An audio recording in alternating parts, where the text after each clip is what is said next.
अवसर के लिए खड़े हो जाएं। ముఖ్య అతిథి మన్యులు రక్షణ మంత్రి శ్రీ రాజ్నాథ్ సింగ్ గారు శంకుస్థాపన పలకని ఆవిష్కరిస్తారు. దయచేసి అందరూ లేచి నిలబడాల్సిందిగా కోరుతున్నాము.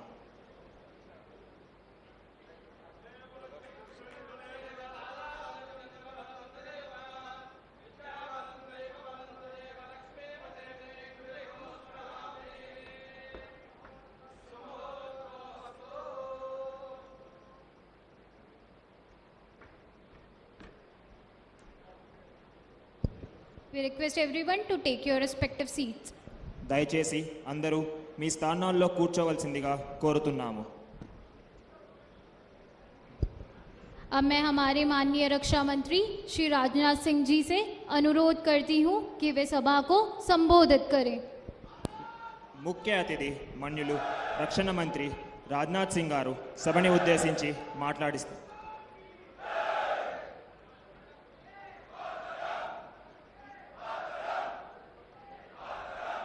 तेलंगाना के माननीय मुख्यमंत्री Shri Revanth Reddy garu ji, Shri Sanjay Bandal garu, MAS ministry of home, speaker Telangana assembly Shri Gaddam Prasad ji garu, navy chief admiral DK Tripathi, forest and environment minister Shrimati Konda Surekha, MP Konda Reddy garu, MP DK Aruna गारू,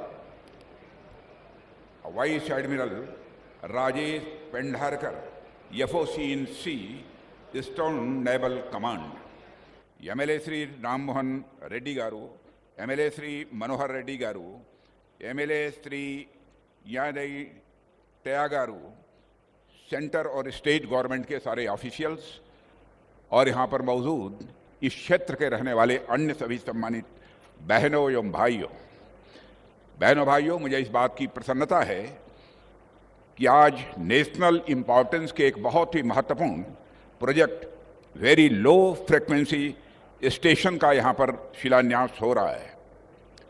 हमारी सैन्य क्षमताओं को विस्तार देने वाला यह इस्टेब्लिशमेंट निश्चित रूप से हमारी आर्म्ड फोर्सेस के लिए बेहद महत्वपूर्ण साबित होगा, ऐसा मेरा पक्का विश्वास है.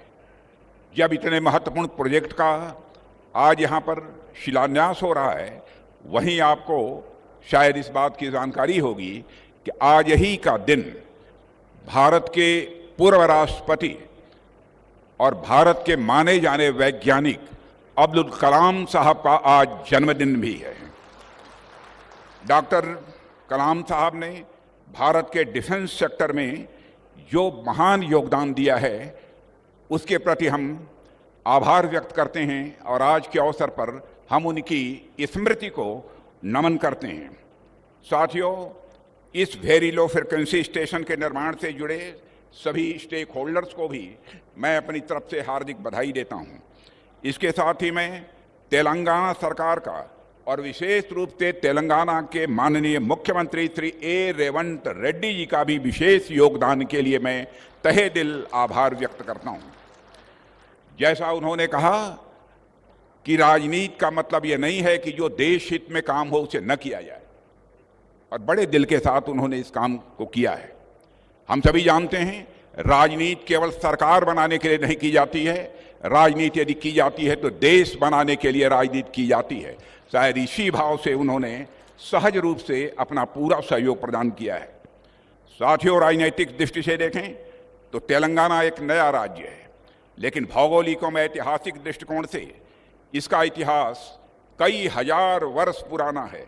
यदि आप प्राचीन इतिहास या मध्यकालीन इतिहास पर नज़र डालें तो यह हमेशा से ही एक बहुत ही प्रॉस्परस यानी समृद्ध क्षेत्र के रूप में यह जाना जाता रहा है. चाहे मौर्य साम्राज्य हो, सातवाहन साम्राज्य हो, फिर काकतीय वंश हो, हर काल में यह तेलंगाना का क्षेत्र अपने एग्रीकल्चरल एडवांसमेंट और आर्किटेक्चर कंट्रीब्यूशन के लिए सारे देश में जाना जाता था.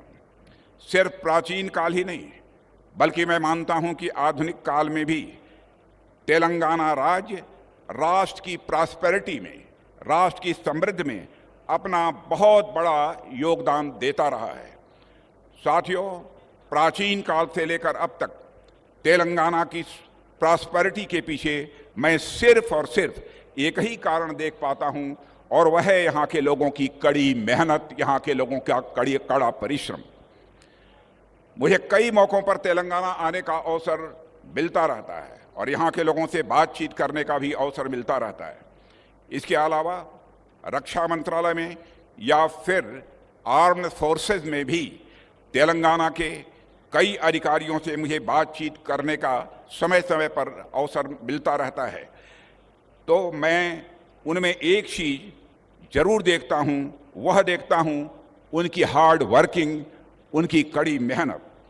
इस क्षेत्र के लोगों के अंदर काम करने के प्रति गजब की कर्मठता देखने को मिलती है, इसलिए इस क्षेत्र के लोग भी अभिनंदन के पात्र हैं। मैं मुख्यमंत्री श्रीमान रेवंत रेड्डी जी से कहना चाहूँगा कि आप बड़े भाग्यशाली हैं कि आप इतने मेहनती लोगों का प्रतिनिधित्व कर रहे हैं और आप यहाँ के मुख्यमंत्री हैं।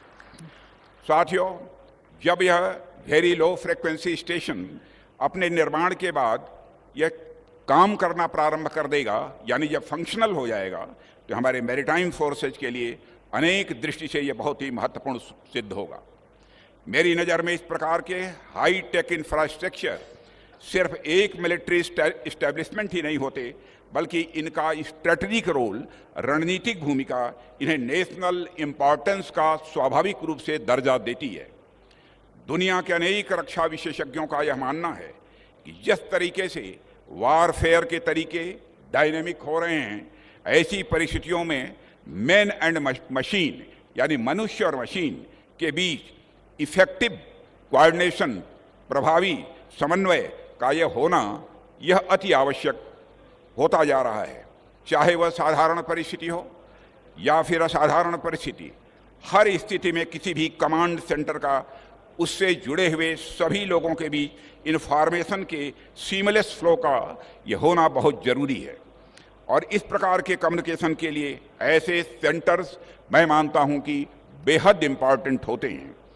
साथियों, एक स्ट्रांग मिलिट्री कम्युनिकेशन सिस्टम कई कारणों से यह महत्वपूर्ण होता है।